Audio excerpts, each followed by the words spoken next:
Now we're going to be going over different filter modes in conventional EQs. There are three kinds that I like to think of. There's cut, shelf, and bell, right? You're mostly going to be working with cut and bell, but we'll go over shelving too, just for fun. So we're using isotope alloy, and I'll show this with EQ8 in Ableton as well. So we have cut. Now cut is how the Ableton filter worked. So we have low pass. This would be a cut, right? So this is cutting frequencies above, and you can hear it. It's cutting all the high-end content, right? That's low pass, and then there's resonant low pass, which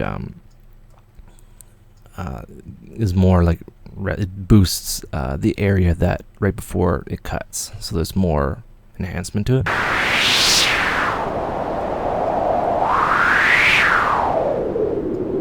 You can see it's all being cut there, and then we have a sharp cut, very sharp cut. So there's more reduction in the frequency now, and then we can have complete brick wall. It's a brick wall cut, and it's cutting everything absolutely, well, mostly absolutely afterwards. And this is very surgical. So we have that low pass and high pass cut. It works like right after, right? And it's a way to kind of shape it. So now we will have a low shelf.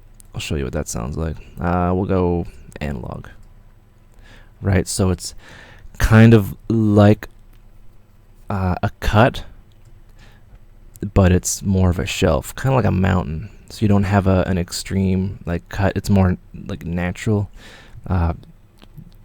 For graphic and console EQs, this is what you mostly run into. How it's laid out.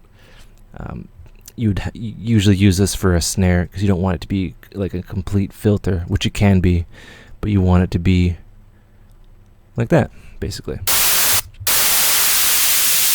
So it sounds more natural, and it's more remnant of console EQs, those big things with all the knobs on it. That's basically what that does. But for the sake of this, we'll get into different kinds of EQs, parametric, graphic, and console style. But yeah, that's basic analog, or that's basic shelf. And you won't be using it that much, but sometimes it's good to use. So we have our one little selector here. We're going to go bell.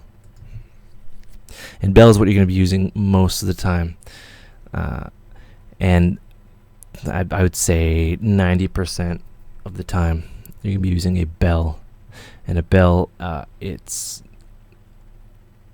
boosts or attenuates a range, right? And you adjust that with the Q. The Q means bandwidth, right?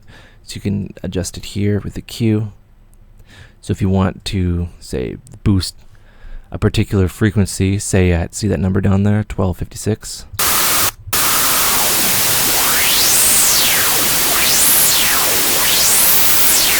Right, you can do that, or you can band reject that frequency, the frequency that you choose. And this is more for reparative EQ. And just as a rule of thumb, I'm going to drill this into your head a little bit later, but when fixing problem frequencies, you're going to be using a very, very tight bell in the low end, right? But in the high end, you're going to be using a very wide bandwidth bell shape, right? So this is all, well and good, and you play around with it, and you can really hear what it does. And I swear, the next video we're not going to be using white noise. We're going to be using real world stuff. And yeah, just understand kind of how this works. You can have two I call them poles. I'm not sure what they're called, but you can have that. You can say high pass, right? And you can use a multiple amount of filters in one EQ, and that's the magic of parametric EQs, as opposed to graphic EQs, which are, or the DJM 800 or 900 or whatever it is now. With the knobs, it's basically the same thing. Yeah. So yeah, hope you get that.